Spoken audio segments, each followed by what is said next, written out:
إن الحمد لله نحمده ونستعينه ونستغفره ونعوذ بالله من شرور أنفسنا ومن سيئات أعمالنا من يهده الله فلا مضل له ومن يضلل فلا هادي له وأشهد أن لا إله إلا الله وحده لا شريك له وأشهد أن محمدا عبده ورسوله أما بعد فإن خير الحديث كتاب الله وخير الهدي هدي محمد صلى الله عليه وسلم وشر الأمور محدثاتها وكل محدثة بدعة وكل بدعة ضلالة وكل ضلالة في النار. قال الله تبارك وتعالى وسارعوا إلى مغفرة من ربكم وجنة عرضها السماوات والأرض أعدت للمتقين. اللہ رب العالمین نے انسان کو سارے انسانوں کو اس بات کا حکم دیا ہے کہ وہ اللہ کی مغفرت اور اس کی طرف سے ملنے والی جنت کی طرف دوڑیں، اور اسی آیت میں اللہ تعالیٰ نے یہ بھی بتلایا ہے کہ وہ جنت جس کی وسعت، جس کی چوڑائی آسمانوں اور زمین کے برابر ہے، وہ جنت ان لوگوں کے لیے تیار کر کے رکھی گئی ہے جن میں تقویٰ کی صفت پائی جاتی ہے۔ جنت متقین کے لیے ہے، اللہ سے ڈرنے والوں کے لیے، اللہ کے حکموں کو پورا کرنے والوں کے لیے، اللہ رب العالمین کی شرعی حدود کی پابندی کر کے اس کا پاس و لحاظ کرنے والوں کے لیے ہے۔ جنت ان لوگوں کے لیے نہیں ہے جو اللہ کے حکموں کو توڑتے ہیں، جنت ان لوگوں کے لیے نہیں ہے جو اللہ تعالیٰ کی حدوں کو پھلانگتے ہیں، حرام میں واقع ہوتے ہیں۔ جنت ان لوگوں کے لیے ہے جو اللہ سے ڈر کے اللہ کی نافرمانی کے کاموں سے اپنے آپ کو بچاتے ہیں۔ لیکن صرف برائیوں سے بچنا صرف اتنا مقصود نہیں ہے، اور صرف نیکیوں کا کر لینا یہ بھی کمال نہیں ہے۔ کمال یہ ہے کہ ایک انسان اللہ کی منع کی ہوئی چیزوں سے بچ رہا ہو اور اللہ تعالیٰ کی فرما برداری میں دوسروں کے مقابلے میں سبقت لے جانے کی کوشش کر رہا ہو۔ واقعی کمال کیا ہے کہ ایک آدمی برائیوں سے بچے اور اسی کے ساتھ ساتھ وہ نیکیوں کی طرف دوڑنے والا ہو۔ کبھی جی چاہا نیکی کر لی، کبھی سستی کی وجہ سے، کسی اور وجہ سے نیکیوں کو چھوڑ دیا۔ تو عام طور سے انسانوں کا مزاج ایسا ہی ہوتا ہے کہ کبھی ایمان کا جوش آ جاتا ہے، کبھی مسائل آ جاتے ہیں، کبھی اللہ یاد آ جاتا ہے، تو آدمی اکثر اوقات اپنی دنیا کو سنوارنے کے لیے اپنے دین کی طرف متوجہ ہوتا ہے۔ یہ اللہ کو نہیں چاہیے۔ اللہ کو ایسے بندے چاہیے جو اللہ سے بھاگنے کی بجائے اللہ کی طرف بھاگنے والے ہوں، وہ جنت کی طرف دوڑنے والے ہوں، وہ اپنے ماضی کے گناہوں کا اللہ سے توبہ اور استغفار کے ذریعے صفایا کرانے والے ہوں، معافی کرانے والے ہوں۔ اسی لیے اگر آپ اس آیت پہ غور کریں، یہ آیت خود اپنے اندر ایک باب ہے، علم کا ایک دروازہ ہے، اور ایک مختصر سی چھوٹی آیت میں اللہ تعالیٰ نے کئی چیزوں کو سمیٹ دیا ہے۔ اللہ نے کیا فرمایا؟ وَسَارِعُوا، سارعوا سبقت لے جانا، جلدی کرنا، دوڑنا۔ ایک آدمی اگر اس کی ٹرین چھوٹ رہی ہو تو پیدل چلتے آرام سے ٹہلتے ٹہلتے نہیں جاتا ہے۔ جس آدمی کو وقت کی قلت کا احساس ہوتا ہے، موقع کے ضائع ہونے کا احساس جس پر مسلط ہوتا ہے، وہ آدمی فوراً اس موقع کو پانے کے لیے دوڑ پڑتا ہے۔ دوڑنا اس چیز کی قدر کی علامت ہوتی ہے، اور اس کے کھونے سے ایک آدمی کے اپنے آپ کو بچانے کی علامت ہوتی کہ میں اس کو کھونا نہیں چاہتا۔ جس چیز کو آدمی کھونا نہیں چاہتا ہے، اس کے ضائع ہونے سے پہلے آدمی اس کی طرف دوڑ پڑتا ہے۔ وَسَارِعُوا، اور جلدی کرو۔ سرعہ، سریع، جلدی کے معنی میں استعمال ہوتا ہے۔ وَسَارِعُوا، دوڑو، جلدی کرو، لپکو۔ کس طرف لپکو؟ الی مغفرۃ من ربکم، اپنے رب کی طرف سے جو مغفرت کا وعدہ کیا گیا ہے اس مغفرت کی طرف دوڑو، کیونکہ زندگی ختم ہو گئی، اس کے بعد اللہ سے توبہ کا موقع باقی نہیں رہے گا۔ وسارعوا الی مغفرۃ من ربکم، اپنے رب کی طرف سے ملنے والی مغفرت کی طرف لپکو، دوڑو، جلدی کرو۔ اور وجنۃ، اور اس جنت کی طرف دوڑو، عرضها السماوات والارض، جس کی چوڑائی صرف چوڑائی آسمان و زمین کے برابر ہے۔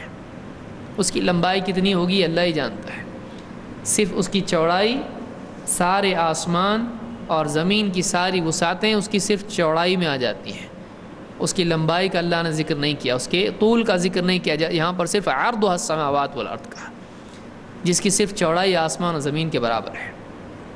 لیکن یہ جنت کس کے لیے ہے؟ اللہ نے فرمایا کہ اعدت للمتقین، یہ جنت ان لوگوں کے لیے ہے جو تقوی شعار ہوں، جو متقین ہوں، جو اللہ تعالیٰ سے ڈرنے والے ہوں، اللہ کو ناراض کرنے سے بچنے والے ہوں۔ تو مغفرت کی طرف دوڑو، جنت کی طرف دوڑو۔ جب تک کہ مغفرت نہیں ہوتی ہے ایک آدمی جنت میں جا سکتا ہے؟ نہیں جا سکتا ہے۔ تو مغفرت کی کوشش کرو، ماضی کے گناہوں سے اپنے آپ کو پاک کرو، پھر آنے والے اوقات میں نیکیوں کو اپنا زندگی کا عمل بناؤ، اور نیکیوں میں بھی سستی نہیں بلکہ تیزی والا اور سبقت والا معاملہ اختیار کرو۔ اور یاد رکھو کہ صرف نیکی کرنا کافی نہیں اور پچھلے سے مغفرت کرنا کافی نہیں، تقوی کا اہتمام کرنا ضروری کہ آئندہ بھی گناہوں سے بچنا پڑے گا۔ یہ نہیں کہ پچھلے سے توبہ کر لیے پھر گناہ شروع کر دیے، نہیں، تم کو تقوی والا بننا پڑے گا۔ تو توبہ و استغفار اور نیکیوں کی طرف لپکنا اور گناہوں سے بچنا، تین چیزیں ہیں جو لازمی ہیں۔ دیکھیے کل ملا کے یہاں پر 4 چیزیں بیان کی گئی ہیں جنت کے لیے۔ نمبر 1، آدمی مغفرت کی طلب میں جلدی کرے تو پچھلا اپنا اکاؤنٹ کلیئر کرے۔ نمبر 2، نیکیاں کرے، کیونکہ گناہ کی معافی کے بعد جنت میں جانے کے لیے نیکی چاہیے۔ جنت کے مراتب کیسے ملیں گے؟ نیکیوں کی بنیاد پر۔ لیکن تیسری چیز یہاں بتائی کہ صرف نیکی کرو، ایسا نہیں ہے، بلکہ کیا کرو؟ توبہ میں اور نیکی میں جلدی کرو، ٹالتے مت رہو۔ آدمی کتنی چیزوں کو ٹالتا رہتا، گناہ ہوتا ہے انشاءاللہ تہجد میں اٹھ کے توبہ کریں گے، نیکیاں کرنی ہوتی ہے انشاءاللہ اگلے جمعہ سے پابندی سے نماز پڑھیں گے، انشاءاللہ اگلے سال اچھے سے روزے رکھیں گے، پورے رکھیں گے، انشاءاللہ بیٹی کی شادی ہو گئی حج کریں گے۔ ایک آدمی نیکیوں کو ٹالتا رہتا ہے، ٹالنا نہیں ہے بلکہ ایک آدمی کو جلدی کرنا چاہیے۔ تو تیسری چیز یہاں بیان کی گئی کہ صرف نیکی کرنا نہیں، نیکی میں سرعت اور سبقت کا طریقہ اختیار کرنا چاہیے۔ اور نمبر 4، ایک آدمی کو گناہوں سے بچنے والا بھی ہونا چاہیے۔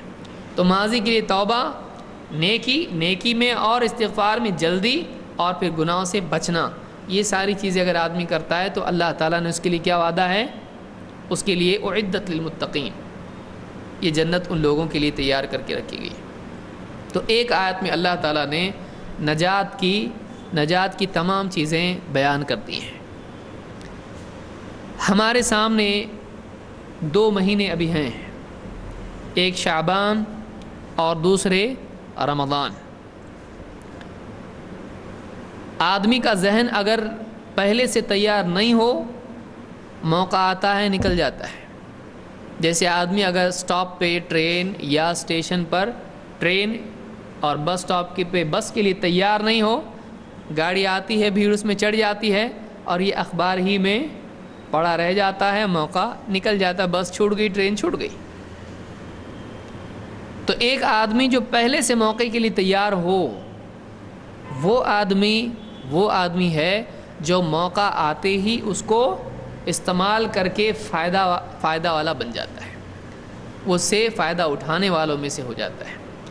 نہیں تو ایک کے بعد ایک مواقع آتے چلے جاتے ہیں اور آدمی غفلت میں پڑا رہتا ہے، یہاں تک کہ اس کی زندگی ختم ہو جاتی ہے۔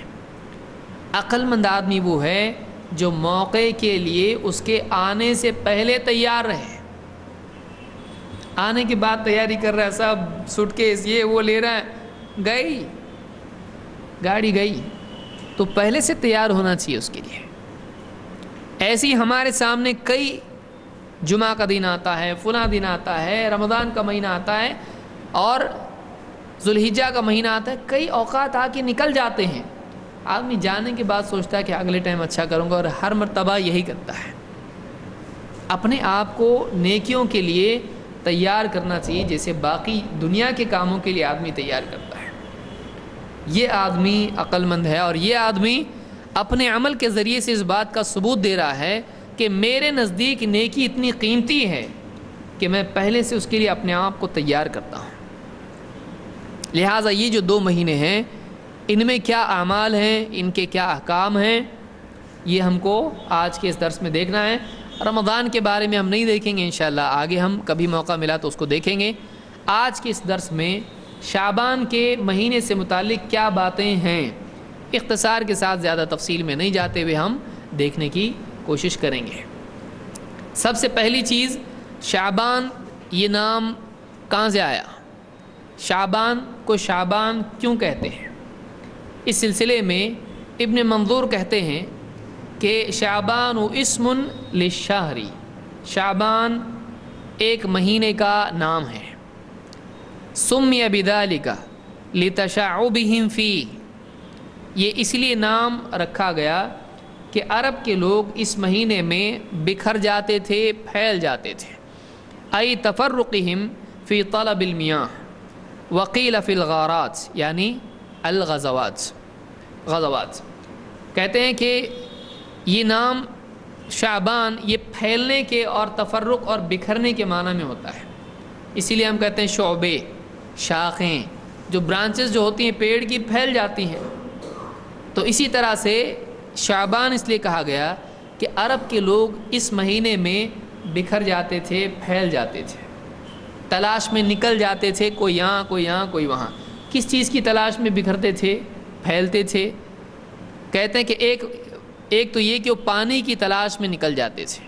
کچھ لوگ یہاں نکل جاتے تھے، کچھ لوگ یہاں، کچھ لوگ یہاں. اور کچھ لوگوں نے کہا، کچھ علماء نے کہا کہ یہ یعنی حملے کرنے کے لیے پھیل جاتے تھے کہ کوئی قافلہ آ رہا اس کو لوٹو. تو اس طرح سے لڑائی جھگڑے کے لیے اور حملہ کرنے کے لیے اور اس طرح سے لوٹ مار کرنے کے لیے وہ لوگ بکھر جاتے تھے. اس لیے انہوں نے اس کا نام کیا رکھا؟ شعبان، پھیلنے کا اور بکھرنے کا اور تفرق کا مہینہ. ابن منظور نے اس کو لسان العرب میں ذکر کیا ہے. بہرحال اسلام سے اس کا کوئی تعلق ایسا نہیں ہے کہ ہم بھی نکلیں، یہ عربوں کا عمل بیان کیا جا رہا ہے. یہ نہیں کہ چلو شعبان کا مہینہ آ رہا ہے تو ہم بھی لوٹ مار کریں گے. یہ مسلمانوں کی بات نہیں کہی جا رہی ہے، یہ اسلام سے پہلے عربوں کا طریقہ تھا کہ وہ ایسا کرتے تھے. اسلام آیا تو سارے عالم کے لیے امن بن گیا، اور آج بھی اسلام امن ہی کا دین ہے. تو یہ پچھلے زمانے کی بات ہے، یہ صرف اس کے نام کی وجہ، یہ کوئی شرعی حکم نہیں ہے. اس مہینے میں اللہ کے نبی صلی اللہ علیہ وسلم کا طرز عمل کیا تھا؟ شعبان کے مہینے میں اللہ کے نبی صلی اللہ علیہ وسلم کثرت سے روزے رکھا کرتے تھے.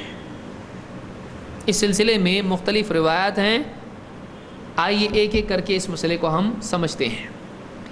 اسامہ ابن زید رضی اللہ عنہ کہتے ہیں، قلت یا رسول اللہ لم ارک تصوم شہرا من الشہور ما تصوم من شعبان. اے اللہ کے رسول، آپ کو میں نے شعبان میں جتنے روزے رکھتے دیکھا ہے، اس کے علاوہ کسی اور مہینے میں اتنے روزے رکھتے میں نے آپ کو نہیں دیکھا. شعبان کے مہینے میں آپ بہت روزے رکھتے ہیں، کسی اور مہینے میں اتنے روزے نہیں رکھتے ہیں. آپ نے جواب دیا، قال ذلك شہر یغفل الناس عنہ. آپ نے فرمایا یہ وہ مہینہ ہے جس میں لوگوں کی عام کثرت یا لوگ عام طور سے اس مہینے میں غفلت میں پڑے رہتے ہیں. ذالک شہر یغفل الناس عنہ، یہ وہ مہینہ ہے کہ جس کے سلسلے میں لوگوں کی عام اکثریت غفلت میں پڑی رہتی ہے. بین رجب و رمضان جو رمضان اور رجب کے بیچ میں ہوتا ہے۔ وَهُوَ شَهْرٌ تُرْفَعُ فِيهِ الْأَعْمَالُ إِلَى رَبِّ الْعَالَمِينَ، اور یہ وہ مہینہ ہے جس میں لوگوں کے اعمال اللہ رب العالمین کی طرف اوپر اٹھائے جاتے ہیں۔ شعبان کے مہینے میں کیا ہوتا ہے؟ لوگوں کے اعمال اللہ کی طرف اوپر جاتے ہیں، اوپر چڑھتے ہیں۔ فَأُحِبُّ أَن يُرْفَعَ عَمَلِي وَأَنَا صَائِمٌ، لہٰذا میں یہ بات پسند کرتا ہوں کہ میرا عمل جب اوپر جائے اللہ کی بارگاہ میں، اللہ کے ہاں، تو میں روزے کی حالت میں رہوں۔ اس حدیث کو امام النسائی اور امام البیہقی نے شعب الایمان میں ذکر کیا ہے، اور الصحیحہ میں شیخ الالبانی نے اس کو حسن کہا ہے۔ تو اس حدیث میں صحابی نے آپ سے پوچھا کہ اے اللہ کے رسول، کیا بات ہے کہ آپ اتنے روزے رکھتے جو کسی اور مہینے میں نہیں رکھتے؟ اس سے معلوم ہوا کہ رمضان کے علاوہ شعبان وہ مہینہ ہے جس میں آپ بہت زیادہ روزے رکھتے تھے، اور اس کی وجہ آپ نے کیا بیان کی؟ یہ مہینہ لوگوں کی غفلت کا مہینہ ہوتا ہے، لہٰذا میں، اور اس میں کیا ہوتا ہے؟ اس میں اعمال اللہ کے ہاں اوپر اٹھتے ہیں، تو شعبان کے مہینے میں اعمال اوپر جاتے ہیں۔ کچھ روایت میں آیا کہ پیر اور جمعرات کو بھی اعمال اوپر جاتے ہیں، تو دونوں میں کب اعمال اوپر جاتے ہیں؟ پیر جمعرات کو، شعبان میں، کیا مطلب ہے؟ علماء نے کہا کہ اس میں دو باتیں ہیں، یعنی دونوں کی مطابقت اس اعتبار سے ہے کہ سال بھر کے جو اعمال ہوتے ہیں وہ کس مہینے میں اوپر جاتے ہیں؟ شعبان میں، لیکن ہفتے بھر کے جو اعمال ہوتے ہیں وہ پیر اور جمعرات کو اللہ کے ہاں پیش ہوتے ہیں۔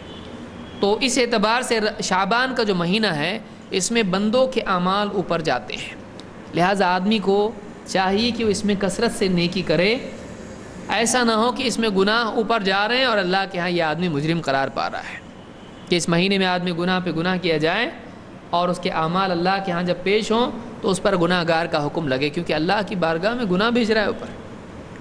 لہٰذا آپ صلی اللہ علیہ وسلم نے بتلایا کہ میں اس میں کثرت سے روزے اس لیے رکھتا ہوں کہ میں چاہتا ہوں کہ میرا عمل جب اللہ کے ہاں اوپر جائے تو میں روزے سے رہوں۔ تو اس حدیث سے شعبان کے مہینے میں کثرت سے روزے رکھنے کی فضیلت معلوم ہوتی ہے، اور یہ بھی بات معلوم ہوئی کہ اس میں اللہ کے ہاں بندوں کے اعمال اوپر چڑھتے ہیں۔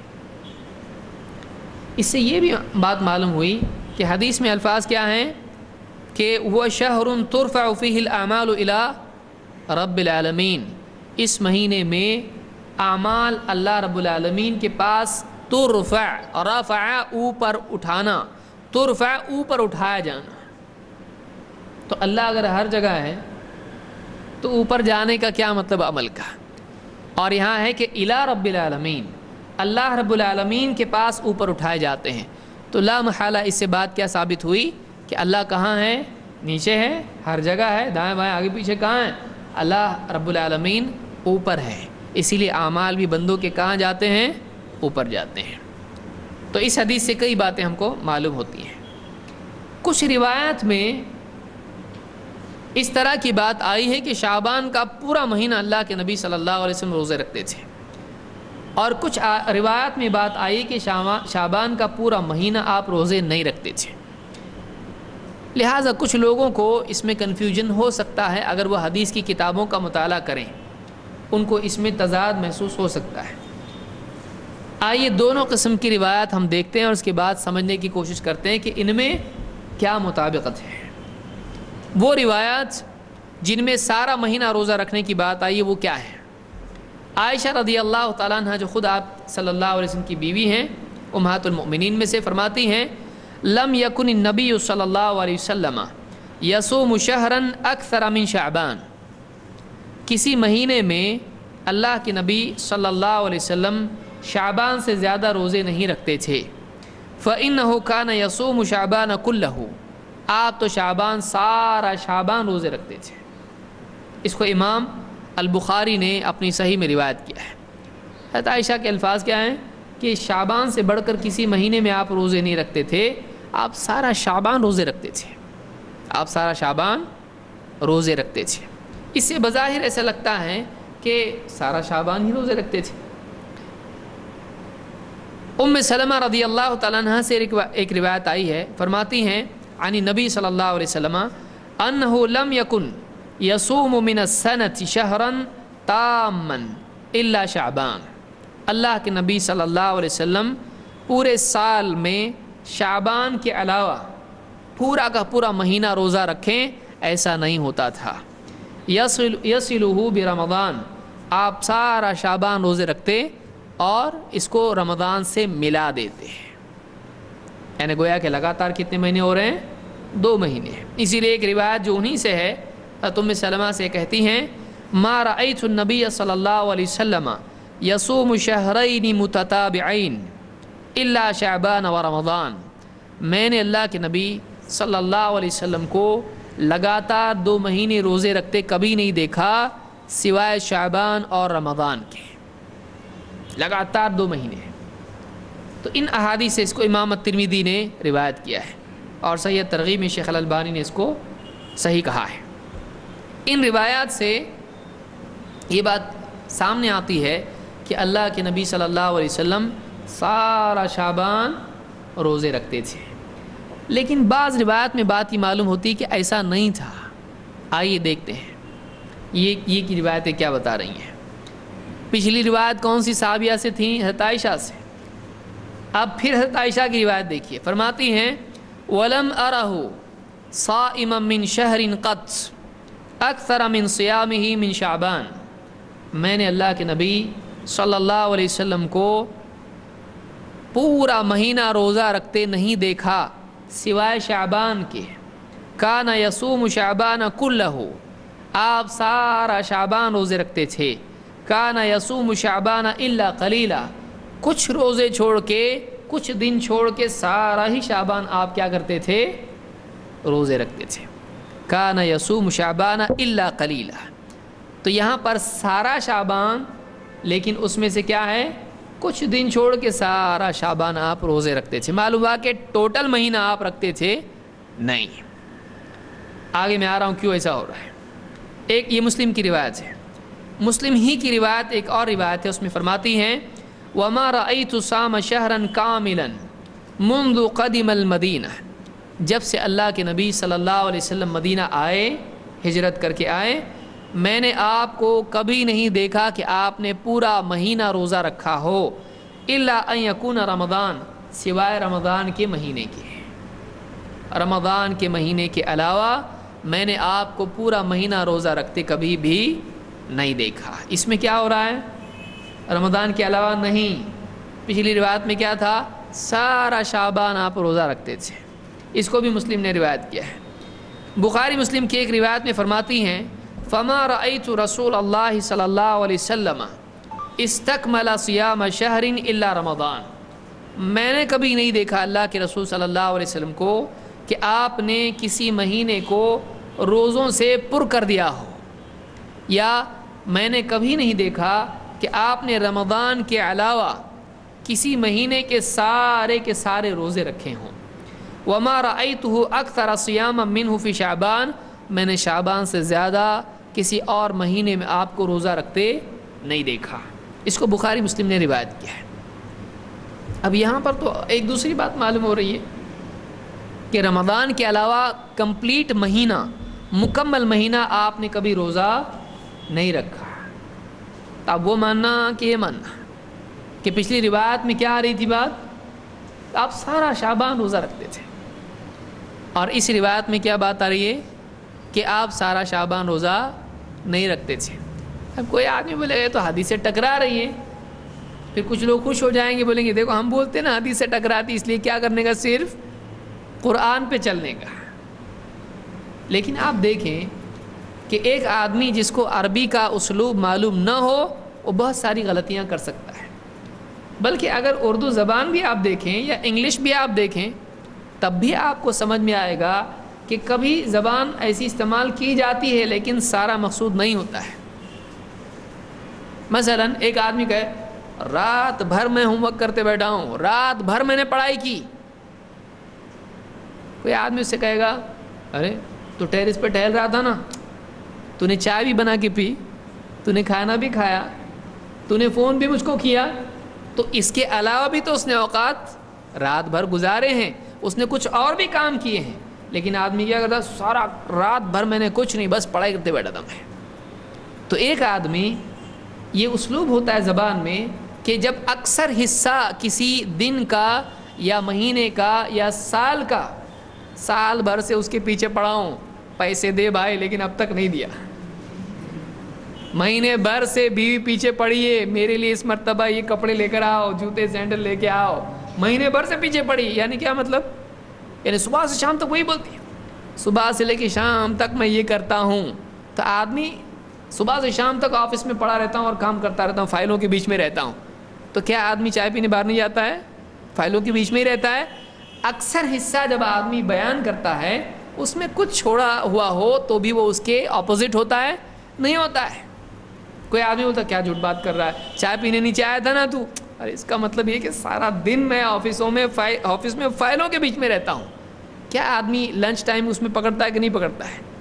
آج بولتا ہے لنچ ٹائم ہے، وہ تو سمجھنے کی چیز ہے، بولتا آدمی وہ تو سمجھنے کی چیز ہے، لیکن غالب حصہ جب آدمی اس طرح سے بتاتا ہے تو کسی بھی زبان میں یہ مانا جاتا ہے یہ جملہ جھوٹا یا غلط قرار پاتا ہے؟ نہیں قرار پاتا ہے۔ کب؟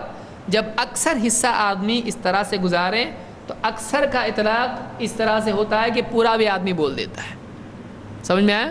تو علماء نے اس طرح سے اس کو جمع کیا ہے کہ جن روایات میں سارا ذکر آ رہا ہے، بیان کرنے والی کون ہے؟ حضرت عائشہ رضی اللہ تعالیٰ عنہ ہے، اور جن روایات میں انہوں نے بتایا کہ کچھ چھوڑ کے سارا مہینہ، تو یہ بھی بات اس کے خلاف نہیں ہے، بلکہ یہ کیا ہے، زیادہ ڈیٹیل اس میں آ رہی ہے۔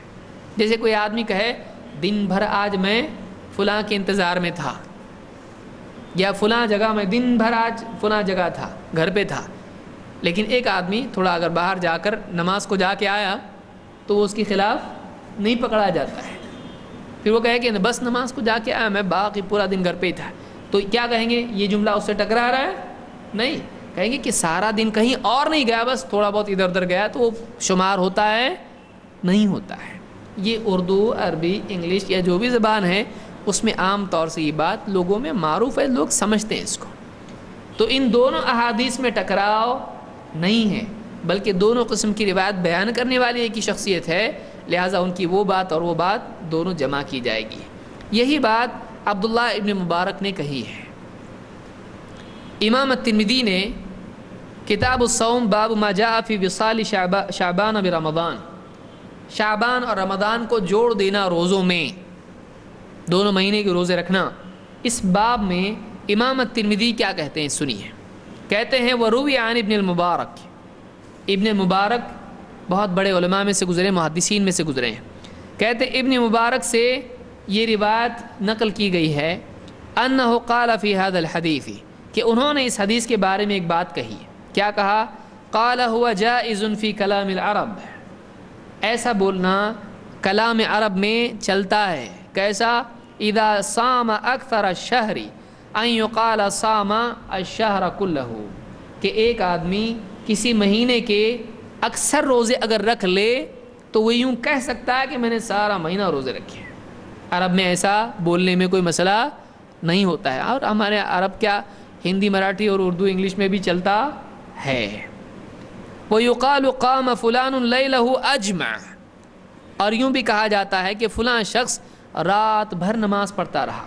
کہتے ہیں وَلَعَلَّهُ تَعَشَّى وَاشْتَغَلَ بِبَعْضِ أَمْرِهِ، لیکن ایسا بھی ہو سکتا ہے کہ یہ جملہ بولنے والا یا اس کے بارے میں جس کے بارے میں بات کہی گئی ہے، رات میں اس نے کھانا کھانے کے لیے بھی کچھ وقت نکالا اور اس نے کچھ اور بھی کام کیا، لیکن یہ نہیں کہ اس نے کچھ اور نہیں کیا، صرف نماز پڑھی، ساری رات وہ نماز پڑھتا رہا، کا مطلب یہ بھی اس میں شامل ہو جاتا ہے کہ اس نے کھانا بھی کھایا، اس نے کچھ اور کام بھی کیا۔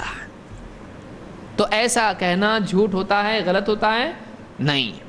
وہ کہتے ہیں کہ کأن ابن المبارک قد رأى كلا الحدیثین متفقین، امام ترمذی کہتے ہیں ان کے قول سے محسوس ہوتا ہے کہ ابن مبارک رحمہ اللہ دونوں حدیثوں کو آپس میں ایک دوسرے کی مطابقت کرنے والا مانتے تھے، ٹکرانے والا نہیں مانتے تھے۔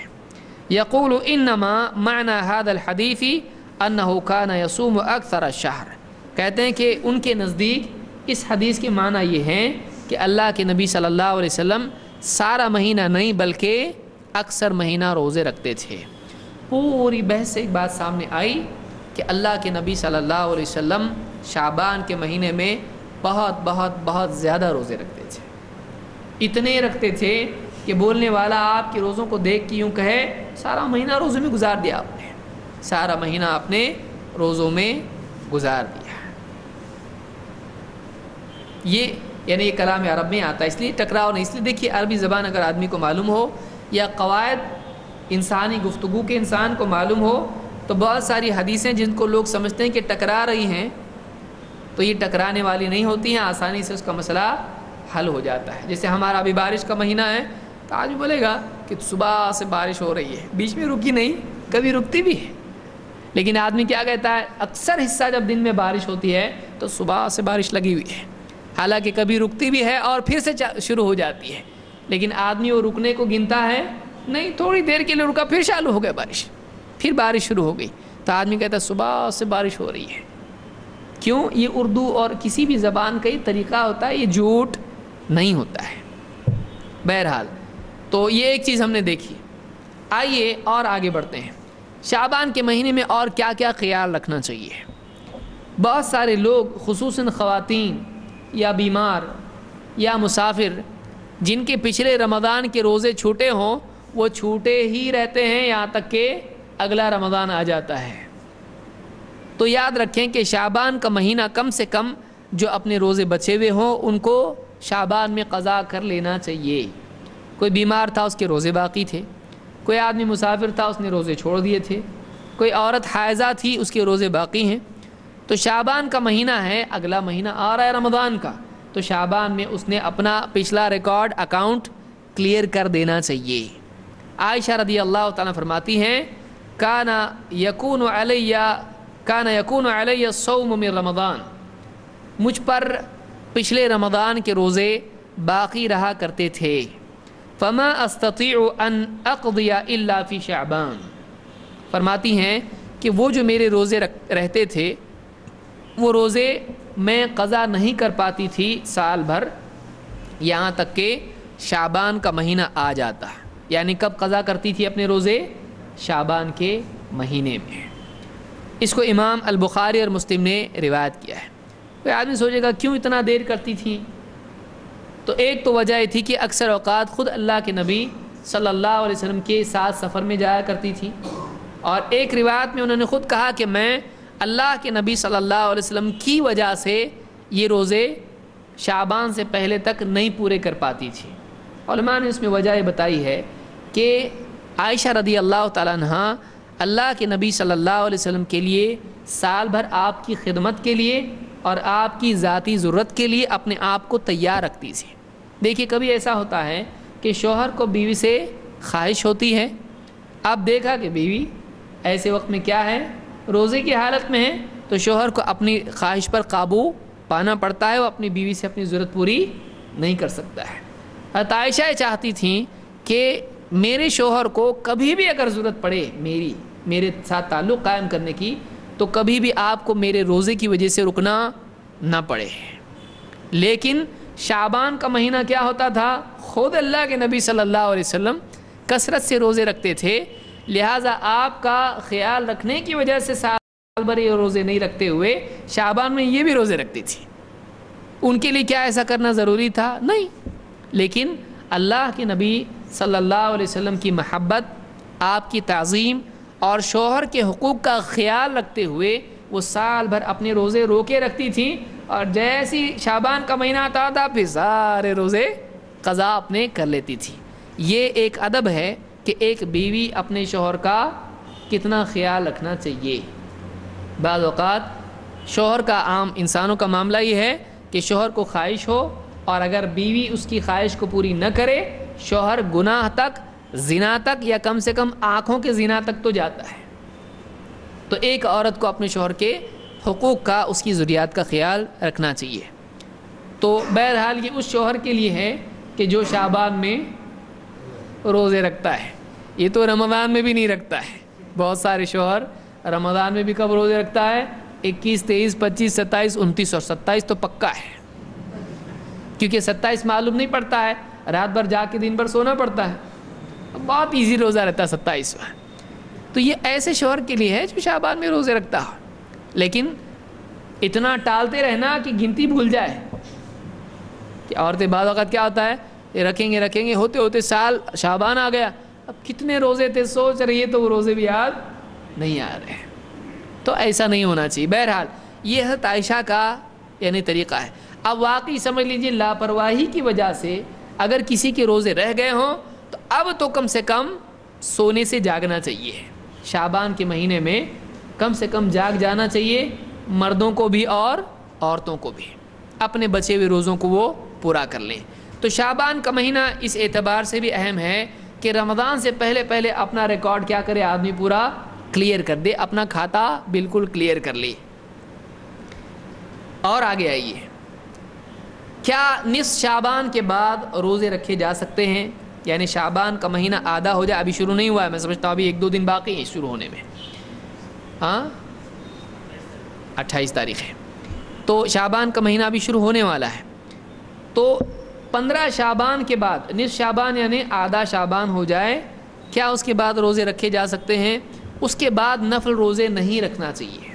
ہاں اگر کسی کے فرض روزے قضا باقی ہیں تو نصف شعبان کے بعد آدھا شعبان کے بعد بھی وہ رکھ سکتا ہے. نصف شعبان کے بعد نفل روزے نہیں رکھنا چاہیے. اللہ کے نبی صلی اللہ علیہ وسلم فرماتے ہیں اذا انتصف شعبان فلا تصوموا، جب آدھا شعبان گزر جائے تو پھر تم روزے مت رکھو. اس کو امام ابو داؤد نے روایت کیا اور یہ صحیح روایت ہے. تو معلوم ہوا کہ نصف شعبان کے بعد نفل روزے نہیں رکھنا چاہیے، کیونکہ یہاں پر قضا تو لازم ہے، لہٰذا یہ ان روزوں کے بارے میں ہے جو آدمی کے اوپر لازم نہیں ہے بلکہ کیا ہیں، مستحب ہیں، نفل روزے ہیں. اسی طرح سے ترمذی کی روایت کے الفاظ ہیں اذا بقی نصف من شعبان فلا تصوموا. انتصف کے معنی کیا ہیں کہ جب آدھا شعبان باقی رہ جائے تو اب روزے رکھنا بند کر دو، اب روزے مت رکھو. ایک اور روایت میں الفاظ ہیں جو ابن ماجہ کی روایت ہے، آپ نے فرمایا اذا کان النصف من شعبان فلا صوم حتی یجیء رمضان، جب آدھا شعبان گزر جائے تو پھر اب روزہ نہیں یہاں تک کہ رمضان آ جائے، رمضان آنے تک اب روزے نہیں ہیں. اس کو ابن ماجہ نے روایت کیا ہے.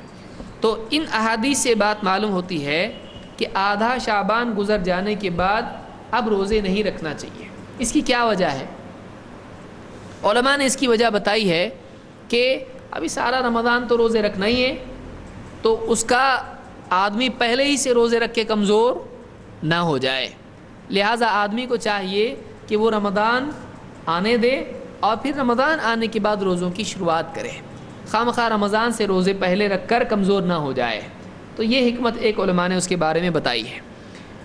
لیکن ایسا ہوتا ہے کہ کچھ لوگوں کو روزوں سے کوئی تکلیف نہیں ہوتی ہے اور وہ مہینوں میں عام دنوں میں پیر جمعرات اس طرح سے روزے رکھا کرتے ہیں اور ان میں صحت کے اعتبار سے مسئلہ کچھ بھی نہیں ہوتا ہے، کمزوری ان میں نہیں آتی، ان کا سال بھر کا معمول ہوتا ہے، پیر جمعرات یا اسی طرح سے اور دنوں میں روزہ رکھتے ہیں. یا کسی کا عام معمول ہوتا ہے کہ وہ 13, 14, 15 چاند کی جو تاریخیں ہوتی ہیں جنوری فروری والی نہیں بلکہ اسلامی تاریخیں جو ہوتی ہیں ان تاریخوں کے اعتبار سے 13, 14 اور 15 کے روزے رکھتے ہیں. تو کیا ان کو روزہ رکھنا چھوڑ دینا چاہیے؟ یا پیر جمعرات والے روزہ نہ رکھیں جو پابندی سے ہر ہفتے میں روزے رکھتے ہیں؟ تو جو پابندی سے روزے رکھتے ہیں یہ منع ان لوگوں کے لیے نہیں ہے، یہ کن لوگوں کے لیے ہے جو سال بھر تو روزے نہیں رکھتے ہیں لیکن شعبان کے مہینے میں آ کے 15 شعبان کے بعد روزہ رکھنا شروع کریں. تو ایسے لوگوں کے لیے کیا ہے، روزہ رکھنے کی ممانعت ہے، وہ لوگ روزہ نہ رکھیں. یہ کب معلوم ہوتا ہے؟ ایک حدیث سے ہم کو یہ بات معلوم ہوتی ہے. دارقطنی کی روایت میں اللہ کے نبی صلی اللہ علیہ وسلم فرماتے ہیں احسو ہلال شعبان لرمضان، شعبان کے ہلال کا خیال کرو رمضان کی وجہ سے، یعنی شعبان کا ہلال دیکھو. کیوں؟ کیونکہ شعبان کا مہینہ اگر صحیح نکل گیا، شعبان کے چاند کو پکا دیکھ لیا تو اس کی گنتی صحیح ہو جائے گی. اس کی گنتی اگر چاند نکلنے میں کنفیوژن ہو گیا تو 30 دن پورے کرنے پڑیں گے. تو یہ گنتی خراب کب ہو جائے گی؟ جب پہلے چاند شعبان کا نہیں دیکھا تھا.